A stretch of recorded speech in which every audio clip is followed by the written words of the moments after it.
Welcome, and thank you for joining us today. We will soon meet with Dr. Sukratan to learn about Azedra and our key learnings after these past 5 years.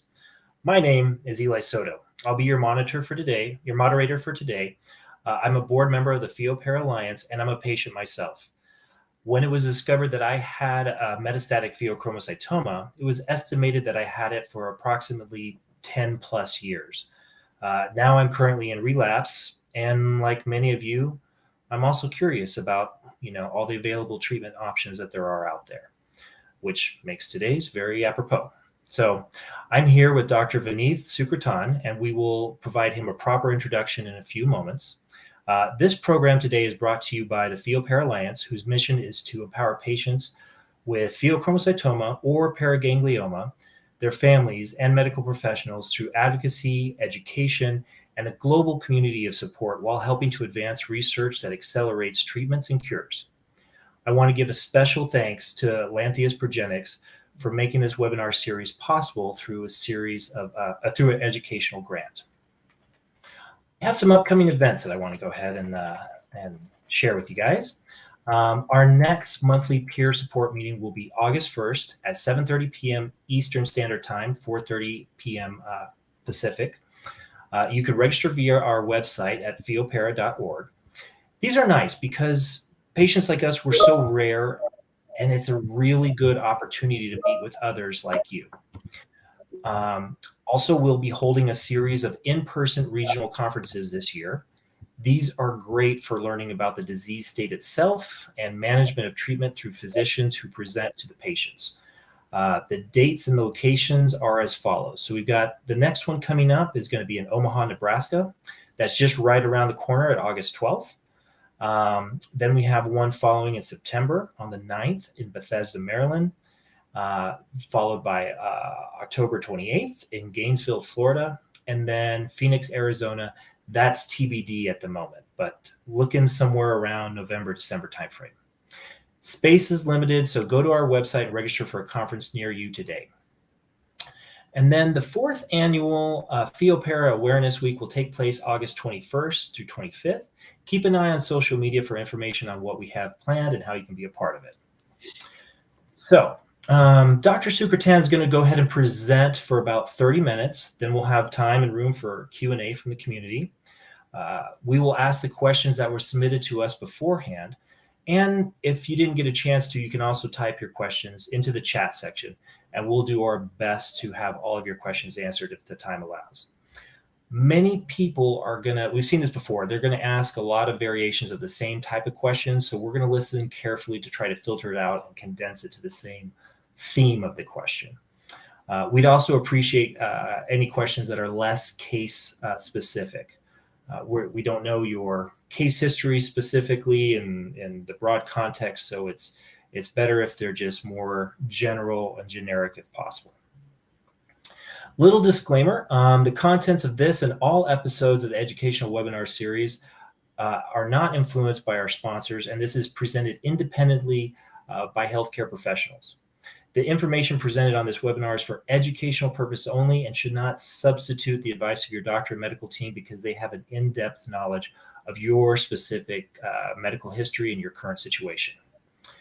So without further ado, I'd like to introduce Dr. Vineeth Sukratan. He's a medical oncologist at Ohio State University Comprehensive Cancer Center, otherwise known as the James, specializing in the study and treatment of neuroendocrine cancer, thyroid cancer, and adrenal cortical cancer.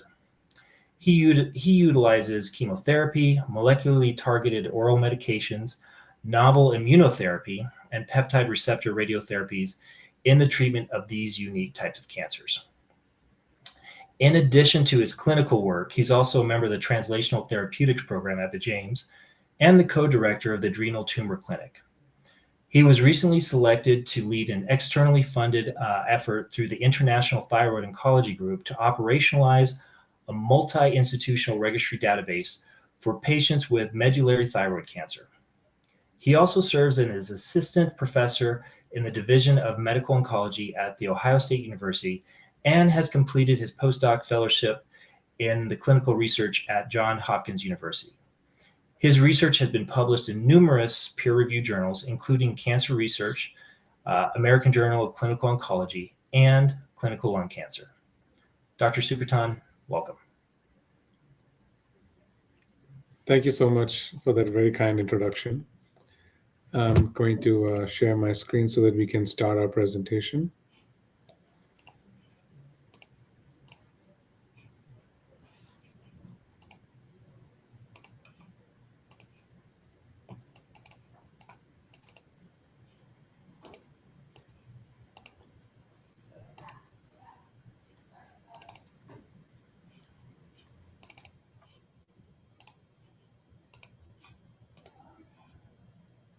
Are you guys able to see the presentation? Not yet.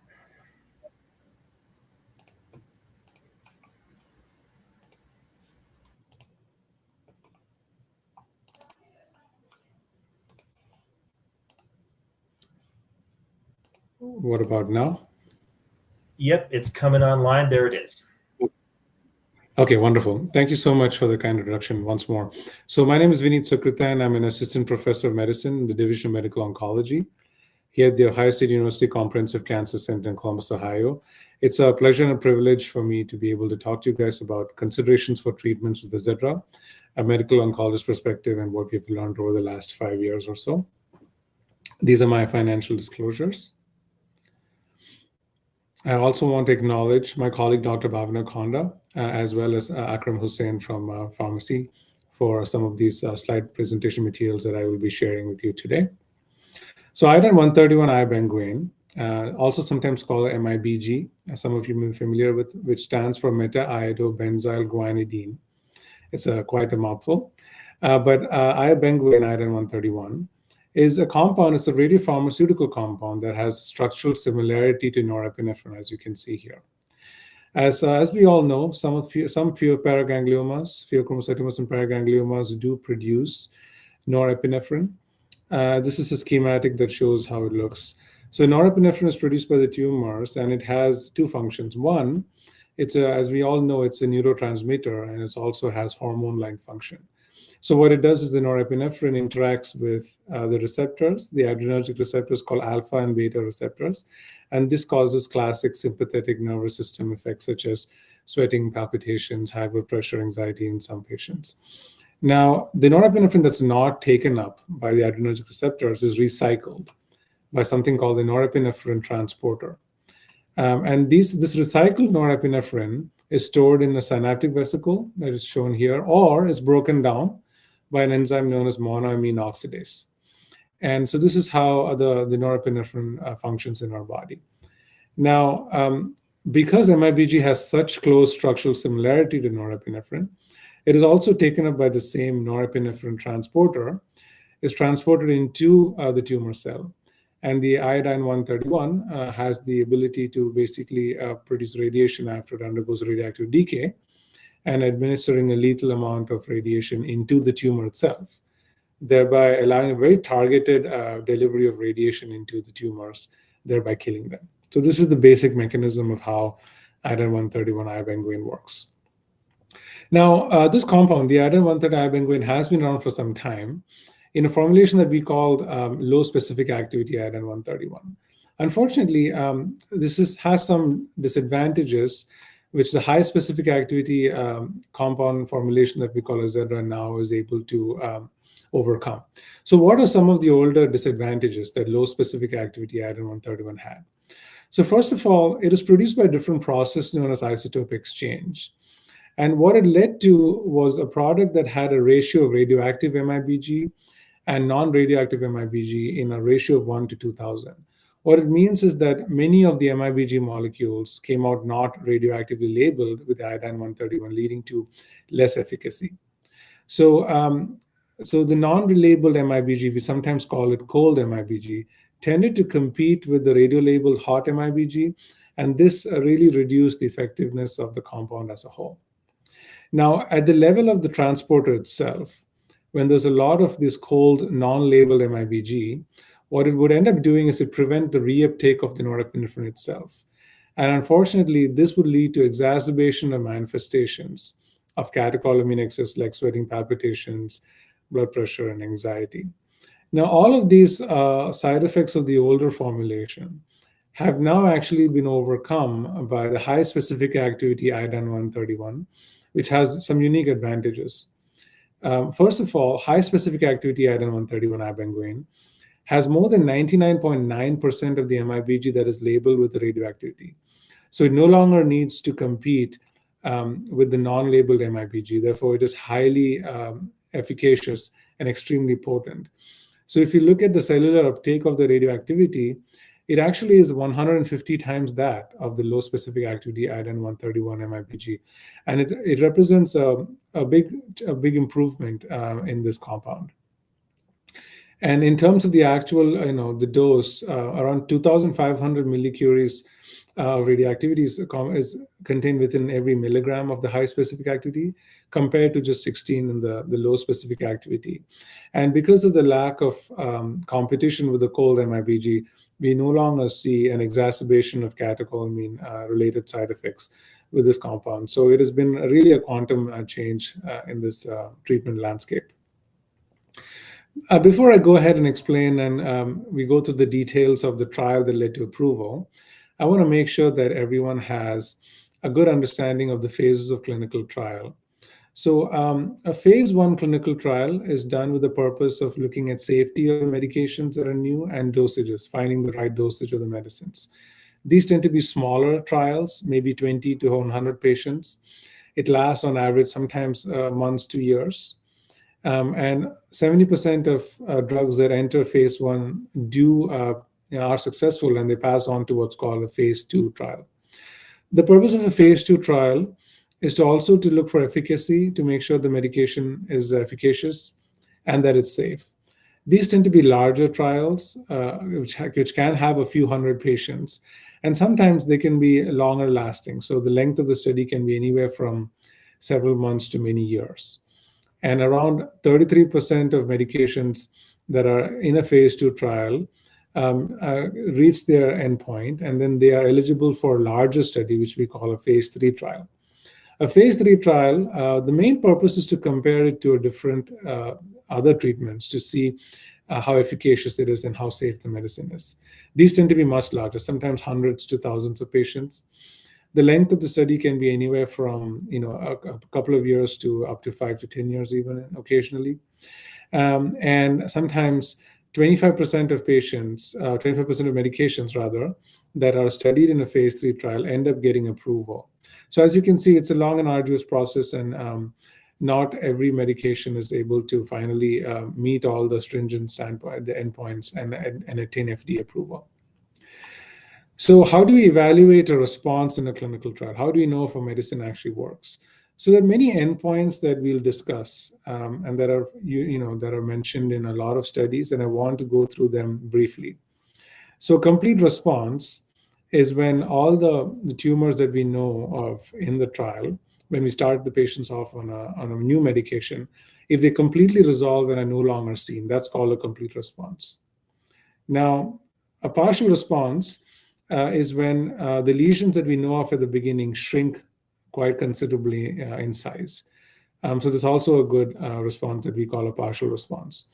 A stable disease is when they don't have a meaningful change, meaning the tumors kind of basically remain in the same ballpark in terms of size.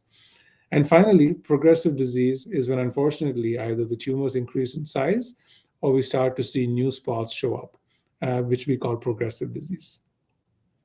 Now, there are a few other endpoints in clinical trials that's worth mentioning. You'll hear the term progression-free survival being used a lot. What that really means is how long from the start of the treatment do patients live without the cancer growing or getting worse? So that's what it means. We call this a surrogate endpoint because sometimes in slow-growing cancers, progression-free survival is an easier endpoint to measure compared to the other endpoint, the overall survival. Overall survival, as the term indicates, is basically ask the question, how long do patients live on the study treatment period? So it's a much more simple and straightforward endpoint to measure. Objective response rate is what percentage of patients have at least a 30% decrease in the size of the tumor on study treatment. This is a standard definition for measuring a response to a tumor, to a new treatment.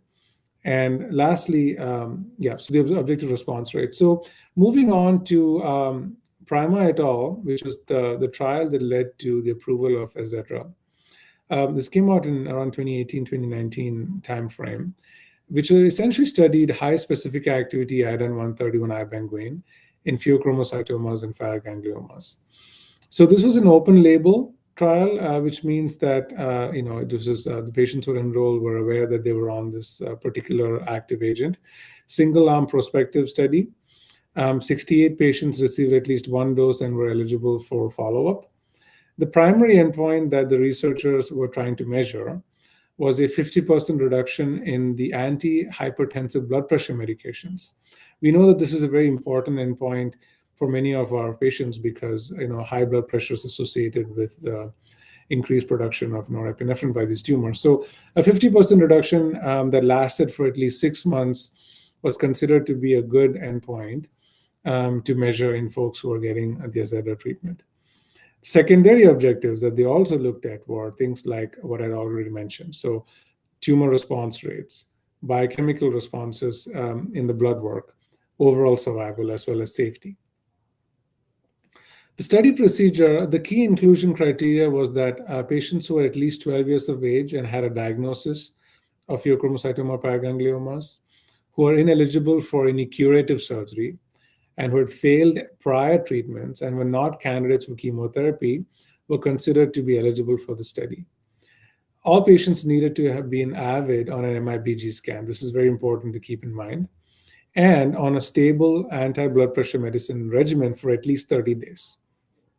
The way this medication is administered, as we'll see in the future slides, is first a smaller dose is administered as a dosimetry, as we call it. Anywhere from 3 to 6 millicurie is the amount of radioactivity that's administered. And later, up to 2 therapy cycles, 3 months apart, was administered as part of this trial. So who are the patients who got on the study? So the patients were a diverse group of patients. 90% of whom had prior surgery before.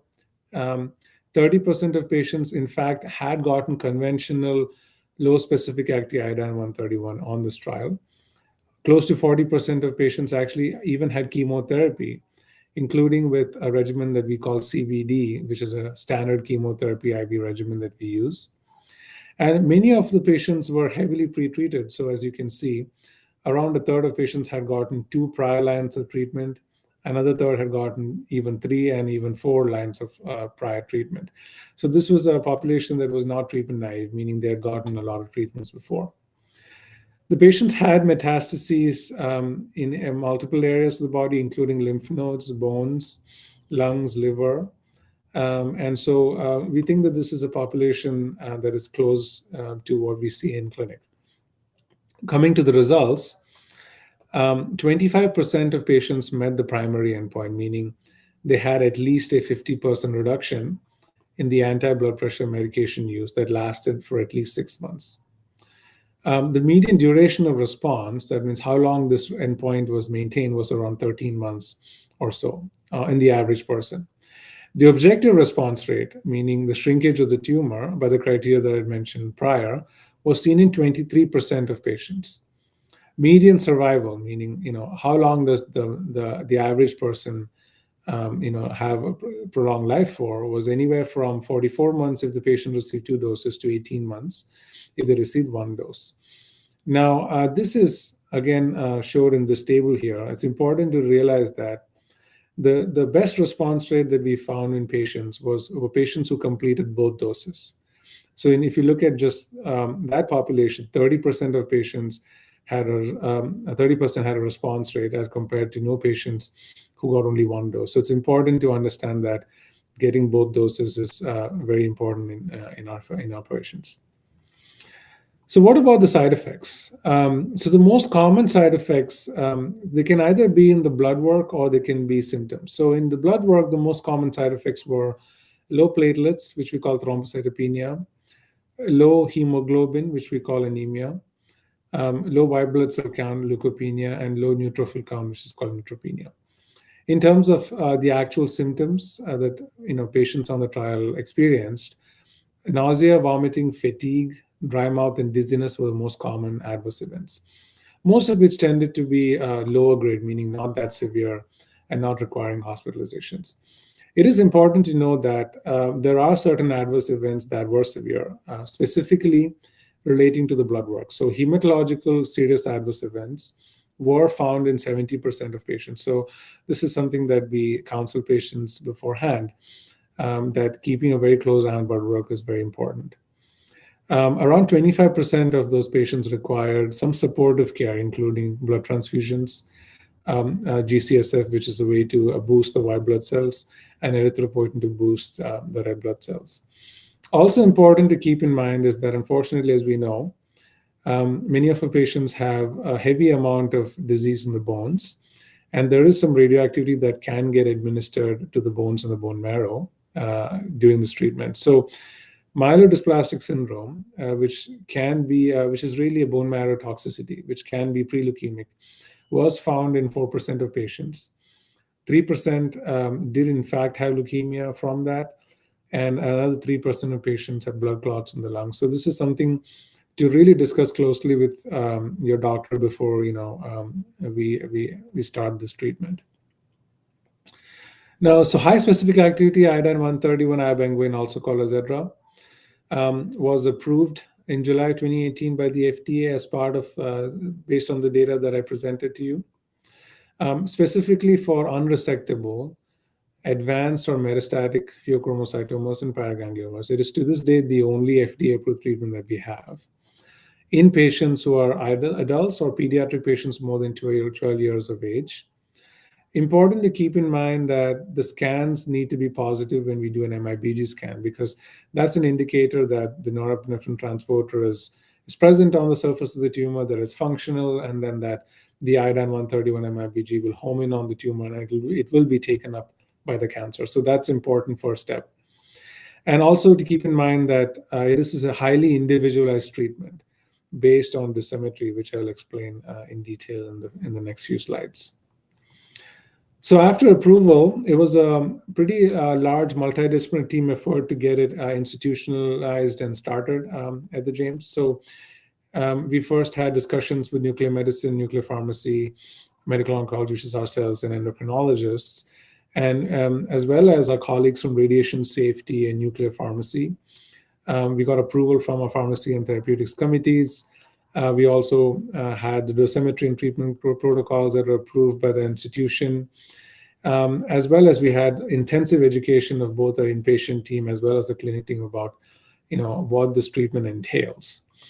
And finally, we have a multidisciplinary approach, which includes radiation safety, nuclear pharmacy, nuclear medicine, ourselves, and we, approach this as a very important team effort to get the best outcomes for our patients. So this is what the workflow looks like for someone who sees us in clinic and is being evaluated for Azedra treatment. So the first step is education, because it's vitally important that everyone understands, some of the data around efficacy and toxicity that I've already showed. Next, we do what's called medication reconciliation to make sure that you're not on any medications that can have interactions, and we'll talk about that as well. We explain the dosimetry procedure, and we set up patients for the dosimetry. We prescribe the potassium iodide, which is very important. This is the medication that blocks the thyroid from taking up the iodine, radioactive iodine, during dosimetry and treatment. This essentially protects the thyroid. And we also make sure that the patients are highly optimized from a blood pressure standpoint before we move on to the next steps. So step number 2 would be to make sure that the blood work is perfect and that you meet all the criteria to get the medication. So platelets of 80,000, neutrophil count of more than 1,200, and kidney functions also need to meet a certain threshold. We also, in parallel, start the approval process, which is, treatment plan is signed, paperwork is done, and we submit it to our team. And once we have approval, we reach out to our nuclear medicine and nuclear pharmacy colleagues, and we set up appointments. To do the medication reconciliation and to stop medications that need to be stopped before treatment, and to set up dosimetry appointments and treatment appointments. We also have phone calls that are administered by our nursing team to make sure that patients are aware about their final appointments, that they've picked up their potassium iodide, and that we have scheduled them for all of their follow-up appointments. Now, dosimetry is basically a way to make sure that we are administering the right dose to the right patient. What it entails is administering a smaller dose and then measuring the amount of reactivity that is taken up by vital organs. The amount of radioactive dose administered depends on the patient's body weight. So for patients who are 50 kgs or less, which can happen in pediatric patients, it's 0.1 millicuries per kg. Whereas for patients who weigh more than 50 kgs, we usually use a standard dose of around 5 to 6 millicuries for the dosimetry. Before we do dosimetry, and in fact any other treatments, it's important to understand that we have to stop medications that can affect the norepinephrine reuptake and storage. The reason for that is it also limits the amount of iodine 131 Azedra iobringwine that is absorbed by the tumor. So we have to stop these medications for at least 5 what's called half-lives, which is a way to know for how long these medications remain in the body. And this is done both before dosimetry and therapeutic dose. We also make sure that it's not resumed until 7 days after a dose. So that's an important thing that patients are educated about. Now, there's a long list of medications that potentially can interact. So it's important to understand that certain CNS stimulants or amphetamines have to be stopped. Certain antidepressants, including amitriptyline, bupropion, mirtazapine, venlafaxine, certain reuptake inhibitors like phentermine, certain even pain medications such as tramadol, antipsychotic medications, other monoamine oxidase medications used to treat depression, non-selective beta blockade like labetalol needs to be stopped, calcium channel blockers, which are blood pressure medicines, as well as certain alpha and beta receptor agonists, stimulants, and certain sedating antihistamines also need to be stopped. So this is something that we rely on nuclear pharmacy, our colleagues who do a very good job and thorough job of giving the patients a call and making sure that any of these medicines, if they are on them, that it's stopped at an appropriate time frame. So this is what this is a schema of what a dosimetry looks like. So the first thing we do is to make sure that medication reconciliation is done and certain medications that need to be stopped are stopped appropriately. Following that, we schedule our patients out on 3 alternate days, on a Monday, Wednesday, and Friday. On a Monday, our patients come in, but before they do, they're advised to start the potassium iodide tablet a day before and to drink plenty of fluids to keep their kidneys functioning well. And on day 1, which is usually on a Monday at our center, they are given the dosimetry dose, the small dose of 5 millicuries, and pictures are taken with gamma scanners. And then another image is taken on Wednesday, and a third image is taken on a Friday. And using the images, we are able to do what's called a dosimetry calculation. And that's an example of this is shown here. Essentially, what it does is the gamma camera scan images are assessed to make sure that there is no radioactivity that is absorbed by important organs, namely kidney, liver, lungs, bone marrow, and intestines, that is more than a safe dose. So there's a calculation that is done for each of these organs, and the appropriate dose is found by reducing it to make sure that no individual organ ever gets more than the safe dose of radioactivity. And so this is what the purpose of the dosimetry calculation is all about. Now, treatment itself, after the dosimetry is done and we find the right dose for the patient, is usually, as I've said, 500 millicuries if there is no limiting radioactivity uptake by the organs.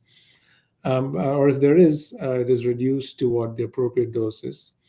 And sometimes for patients who are based on their weight, if you're less than 62.5 kgs, in pediatric patients, again, it's given at 8 millicuries per kgs, whereas for adults, the full dose is 500. So as I mentioned, thyroid blockade is first done with potassium iodide tablets 24 hours before and continued for up to 10 days after. Patients are also instructed to maintain adequate hydration starting 1 day before and for 7 days after. And blood work is done to ensure the platelets and neutrophil counts are where they need to be.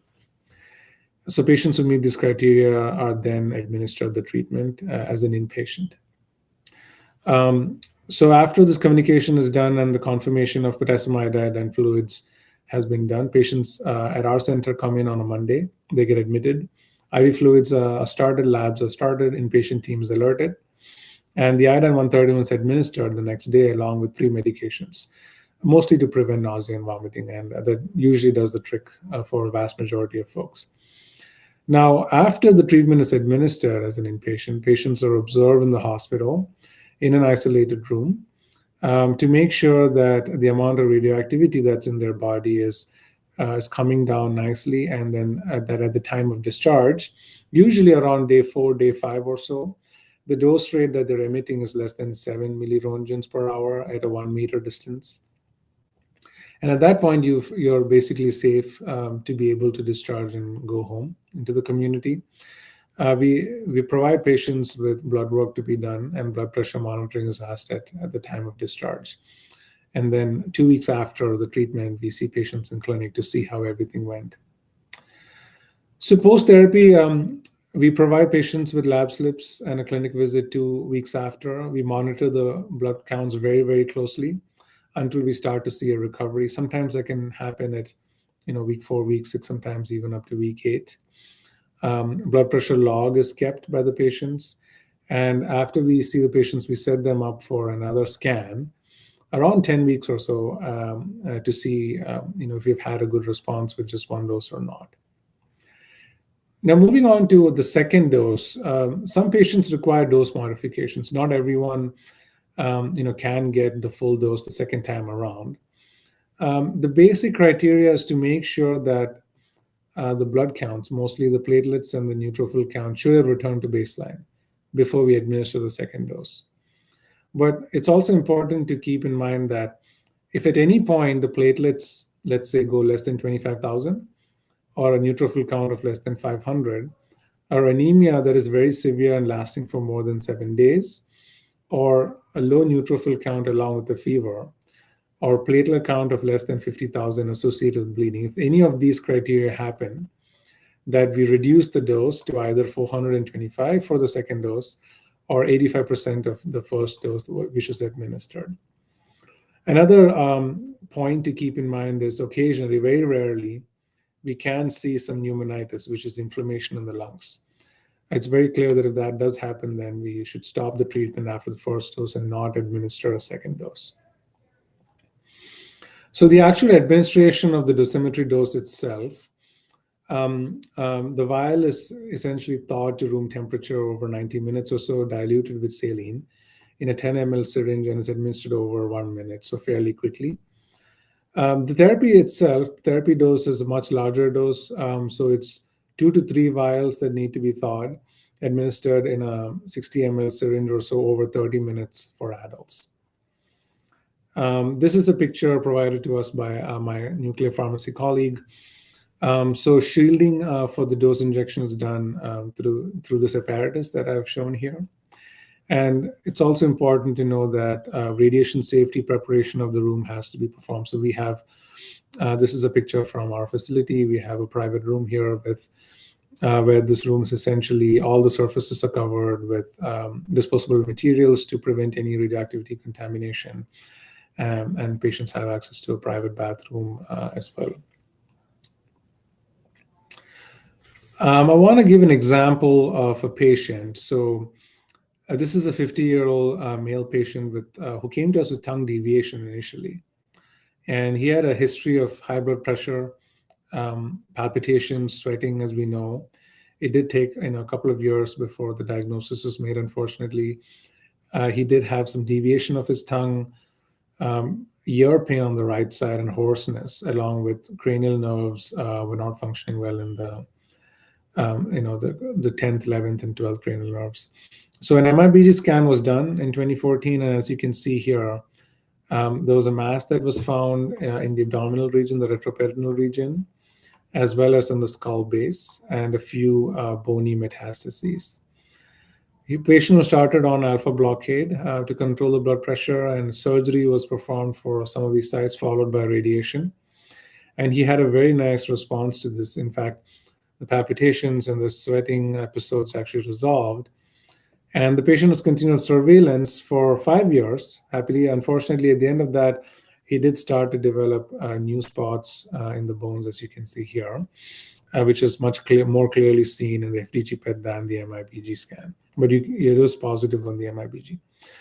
So we did go ahead. Iodine 130 on ibenguane was offered. And as you can see here, after 2 doses of iodine 131, he had a very nice response. The skull base lesions have really responded nicely. You can just see one of them here. Many of the bony spots have completely resolved. So this patient thankfully had an excellent response to the Azedra in this case. So I wanted to end by just highlighting certain challenging situations that I think are worth discussing and brainstorming for the future. So one of them is MIBG negative disease. So we do know that unfortunately not everyone has MIBG positive disease, meaning when you get the scan done, the tumors don't take up the tracer. So 30% of SDHB mutated tumors are actually known to be negative on MIBG scan. And this is especially unfortunate because we do know that sometimes SDHB mutated tumors tend to be more aggressive. So this is, I think, an unmet need in the field about what can we do in these patients who don't have uptake on the MIBG scans. Are there ways to change the tumor biology in any way and maybe make this an option for these patients in the future? But as of today, I think it is an open question. The second big question and a challenging situation is how to sequence treatments. So we do know that one of the main side effects of the Azedra or any radioactive treatment for that matter actually is the low blood counts. And we know that chemotherapy also has similar side effects. So CVD chemotherapy can exacerbate low blood counts. So I think we need to have a discussion with patients about, if you are eligible for both, it makes sense to make a firm decision about which one to start with because they do have overlapping side effects. And sometimes we do worry about whether prior chemotherapy can contribute to worsened low blood counts. There's no concrete evidence for that, but it's definitely a matter of discussion. Sometimes we also find the opposite, which is dual tracer positivity. So as some of you may be aware, pheochromocytomas and paragangliomas fall under the category called neuroendocrine tumors. So they tend to have these receptors called somatostatin receptors on the surface. We look for these somatostatin receptors on a special PET scan called the dotatate PET scan, either a gallium or a copper dotatate PET scan. And if you are positive on those PET scans, similar to the iodine 131, there's another class of radioactive treatments called PRRT or lutetium-177 Lutathera, which is not an approved treatment, but maybe an option also. So sometimes when we see both dotatate PET positivity and MIBG scan positivity, it's worth discussing about what would be a better option to start off with. Again, something that needs more studies at this point. I don't think we have a firm answer to that as of yet, but because MIBG, when it's positive with this, we have an FDA-approved treatment. I think most of us tend to use Azedra before we reach out for off-label treatments. And then a little bit about the future, because we do know that this is a very effective treatment, even if the response rates, by those definitions, around 25% or so, or 30%.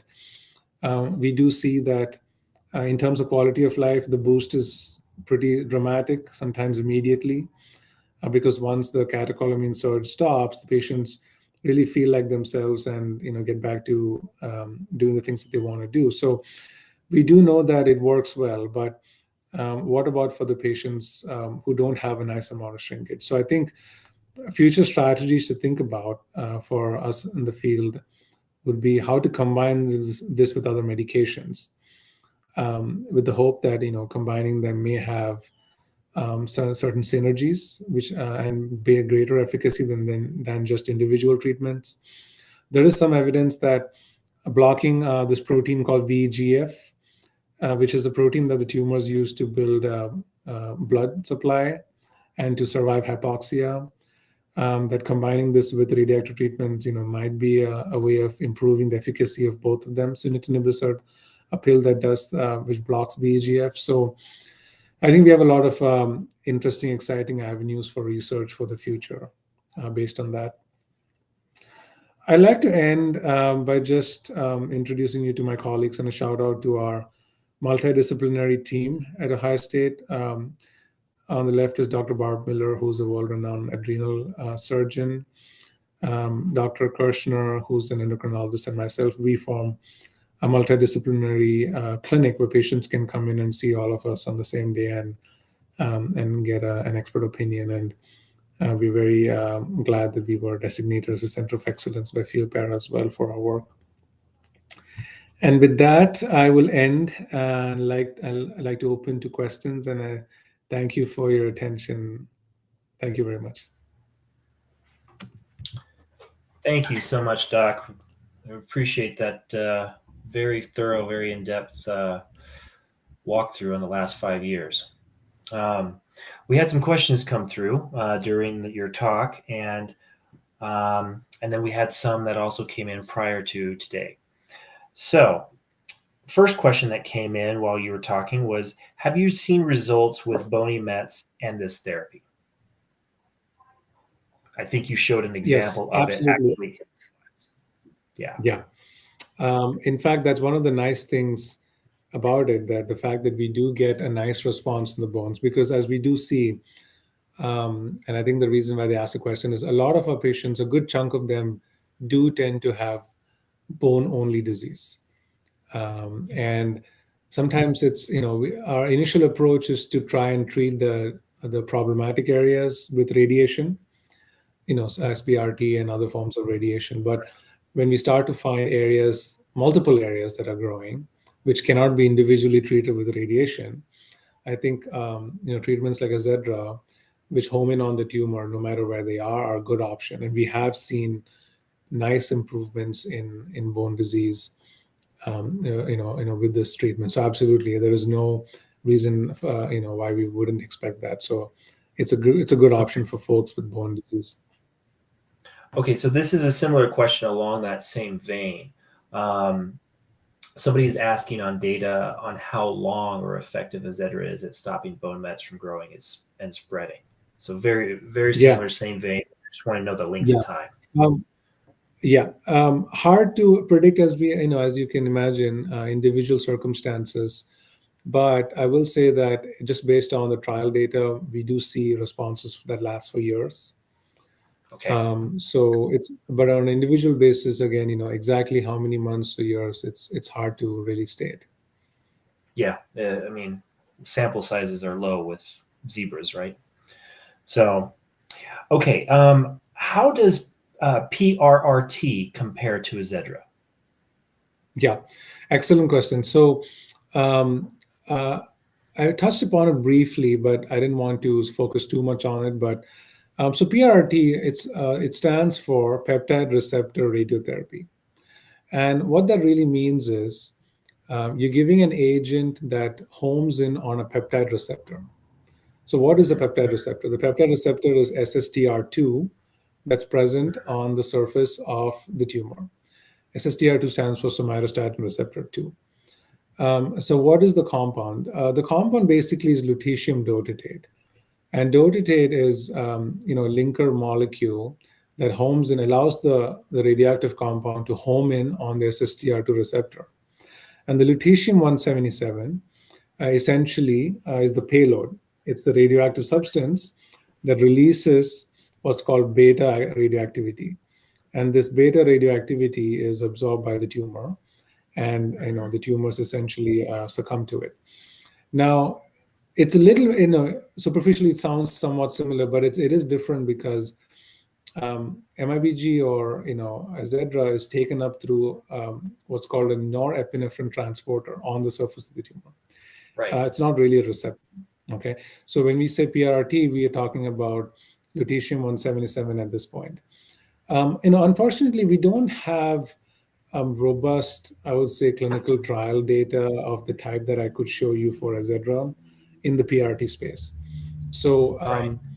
it's always a little bit of a challenge to kind of extrapolate from retrospective institutional studies and things of that nature. But I can say that from our experience, we have looked at our patients who have gotten PRT Lutathera over the last few years. It can cause good responses. We have seen in possibly around maybe 1 in 5 patients or so have a good response. I don't think personally it is as long lasting as etc. But I think where the rubber hits the road would be we need a good prospective clinical trial that will exactly tell us how effective it is and duration and things of that nature. But as of today, unfortunately, we don't have that robust clinical trial data to really, Yeah. go with. So it is an option. I would say we tend to reserve it for folks who've progressed on more standard options, such as etc. Progress on more standard options. Do you think in the future people could be possibly combining these medications? You talked about synergies with other medications and stuff. These could be ever used together. Yeah, not necessarily a PRT and Azedra, mostly because they both act by releasing radioactivity into the tumor. So sometimes we worry because when two kinds of treatments have similar mechanism of action and similar side effects, they both can have bone marrow issues and low blood counts. Those tend to not be the best ones to combine with each other. But Mhm. when we have agents that have complementary activity or side effects that are different, then that's an interesting combination. So we do know that, for example, the medication I mentioned, sunitinib, doesn't really have the same issues with blood counts that we see. So I think combining something like that that blocks the tumor's blood supply protein that the tumors use to grow blood supply with a radioactive compound, I think that holds some promise. Right. Okay. And that makes sense. Okay. Um, Another question that came in beforehand was my son had 2 doses in 2021, and we believe that it saved his life at this point. I am curious. How did she say this? Sorry, I lost my space. Okay, she said, I'm curious. Are data and results continually to be collected by doctors who administer Azedra and shared for the benefit of all patients? Basically, they're saying like, I don't know whether it would be anecdotally or after the fact, like how are doctors seeing the effects of Azedra in a clinical application to see how well it's been working post Yeah. FDA approval? Yeah, the good news is, myself and a few of our other active colleagues in other institutions, we are starting to kind of report our institutional experiences. Now that Mhm. we have treated a fair number of patients, we are getting more experience with, controlling side effects, what to expect, how to educate patients, how long the treatments are working. So we are slowly starting to get more, I would call, real world evidence, which is important because sometimes Mhm. depending on how clinical trials are designed and administered, sometimes the patient population can be very different from who we see in clinic. So it is Okay. important that, as this question says, doctors get together and discuss their personal experiences. And the good news is that is happening at various Okay. conferences. Yeah, it almost seems like when I was reading your background, I think for the thyroid oncology group, you have a multi-institutional registry database for patients with a thyroid cancer. So it's kind of along that same vein. Like, do we have something like for this in this realm? You know. That's an excellent idea. Not that I'm aware of, but um, for example, in the neuroendocrine tumor space, which I also treat and specialize in, we do have a large multi-institutional registry. that answers exactly the question that you're alluding to, which is, how do folks do on it long term? What are the side effects? What's the quality of life? So I think it's a wonderful idea for the future of creating a registry of our Azedra patients or just anyone with this disease, because one of the challenges is the rarity. So I think there's just more Exactly. strength in numbers if we get together. Yeah, and the exchange of the information after the fact. Correct. Um, okay, so another question that came in was, how are very extreme labile blood pressures managed? Yeah. So we have seen that. So with the low specific activity, the earlier generation MIBG, because of the fact that they would block the reuptake receptors and Right. without a lot of radiation, a lot of the catecholamines, the norepinephrine would just hang out in the synapse and lead to really high blood pressure when the treatment is administered. Now, the Right. good news is because this compound is just so effective and it is so potent, we don't really see that with Azedra. So I have had less of an issue with high blood pressure post administration. Now, what we have started to notice and we are more vigilant about is low blood pressure. So Mhm. patients are educated to make sure that they check their blood pressure once or twice a day for the first couple of weeks, Okay. because you don't want folks to just resume all of their blood pressure medications because the medication is just that effective. The Azedra is just that effective that sometimes it's important to radically go down on the blood pressure medicines as and when required. So Mhm. we ask the patients to maintain a diary and let us know as soon as there's any side effects or any low blood pressures are seen. Okay. Occasionally, I have had some patients who require, um, certain interventions to keep the blood pressure up, specifically if they're having symptoms like dizziness. Um, so compression stockings we have used in some patients with low blood pressure. Very rarely I've had a couple of patients and need to go on something like midodrine or so. A lot of the times it's transient. So, it Mhm. happens in the first few weeks, stabilizes in the next few weeks, and then by the time, week 6, week 8 happens, it tends to go away. So that's the good news. We've not had any serious adverse events leading to any complications from that. Okay, so in the majority of cases, it's just going to be monitoring as standard treatment of care, and then if anything gets out of the ordinary, then you handle it as is. Yeah. Okay. These next set of questions are kind of grouped into this section of like, is this treatment good for me? I think a lot of patients are curious when they've tried other things and it's repopulated or it didn't work the first time. So we'll start with this question, and I think they lead off with a very good question that's leading. It says, "Is there any reason why I shouldn't be prescribed Azedra? I ask because my vagal paraganglioma and my right carotid bifurcation is growing. I cannot eat sugar thanks to reactive hypoglycemia, and I have mast cell activation syndrome and EDS, otherwise known as Ehlers-Danlos syndrome. I just want to have my expectations managed." Yeah. So there are some standard criteria. So the first things first is to understand that sometimes, thankfully, these tumors can be slow growing. So Yeah. um, a lot of the times, it's not wrong to keep an eye on the tumors with scans. So many of our patients may have had this experience already that they were diagnosed 10, 15 years ago, and sometimes the tumors are not doing much of anything.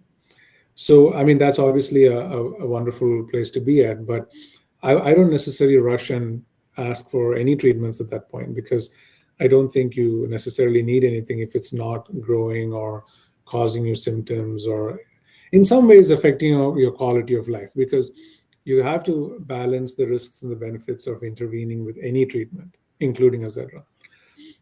So let's assume that if the tumors are growing or if it is affecting your quality of life or if it is in an area that's causing you problems such as that you mentioned, I think Azedra is a standard option, provided that you meet certain criteria, which are quite standard. One of them is that the MIBGs can be positive, that you have a nice amount of uptake and concentration in that area, and that you have adequate blood function and kidney numbers, and that it generally makes sense for you in your stage of life and your stage of your disease. So specifically, if there are tumors that can be intervened locally with surgery or radiation, then that's what we would recommend. Or occasionally, sometimes we do try to stabilize tumors with certain, anti-somatostatin shots. So there are certain other treatments that can be started sometimes, which are gentle in terms of side effects. So it needs to be individualized as to who gets the treatment at what stage of their cancer. But just based on those specifics, I don't necessarily see a strong reason why you would not be a candidate. But Right. it really depends on all of the other factors that I mentioned. Yeah. Yeah. And a lot of other questions came in similar to this. They have a paraganglioma that's in a location where they can't, remove it due to safety reasons. Like, so should they consider Azedra? And it sounds like they should be at least talking to their doctor for evaluation, correct? Yeah. And the right answer may be yes, if, as I said, if there is a reason to intervene, like it's in a sensitive area, if it's causing symptoms, or if it's generally affecting your quality of life, then absolutely. But Okay. stable disease, our first instinct is to basically wait and watch if we can afford to do that. Okay. And I know that can be frustrating for patients too, the wait and watch type of thing, when even if it is stable. Yeah. Um, and on that end, we have the last question is, does this disease tend to get worse with age?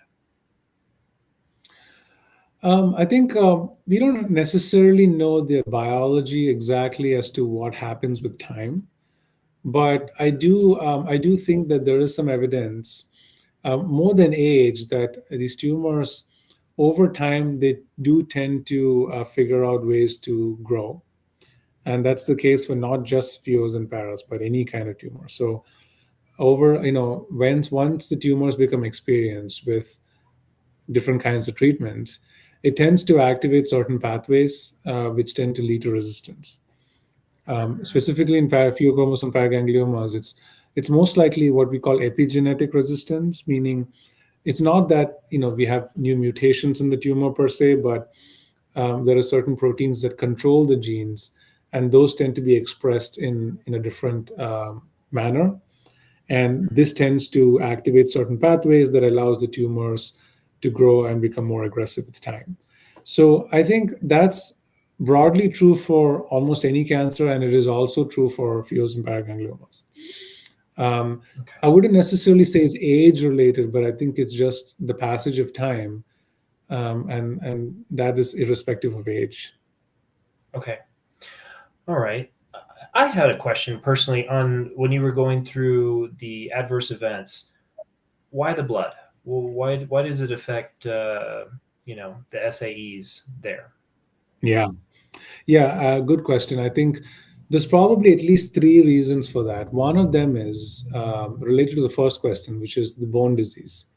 So we Okay. do have a certain subset of patients who have a lot of bone disease, so the radioactivity tends to go there.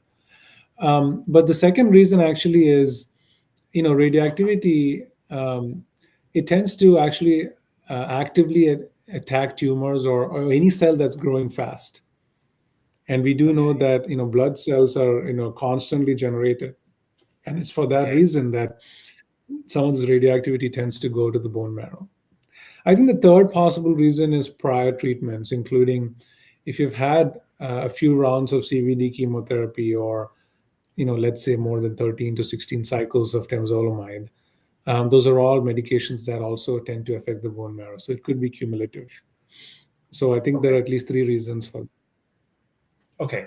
Thank you for that. I appreciate it.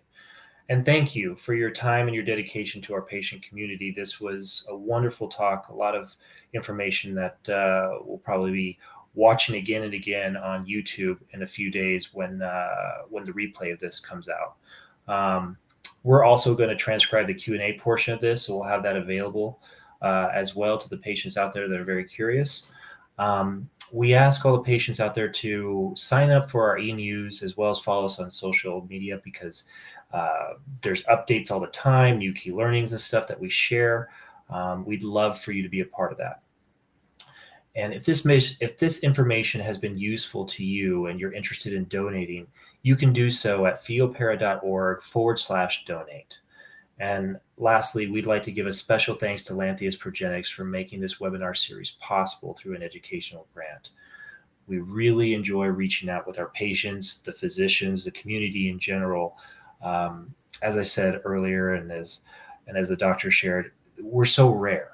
There's not a lot of us. So anytime we can get information, exchange it, digest it, it's very, very helpful. And if any of this information has hit home with any of you guys watching that is carrying the disease or have loved ones with the disease, please bring it up to your doctor and use it as an opportunity for further evaluation. So thank you so much for everyone who attended today. Thank you, everyone.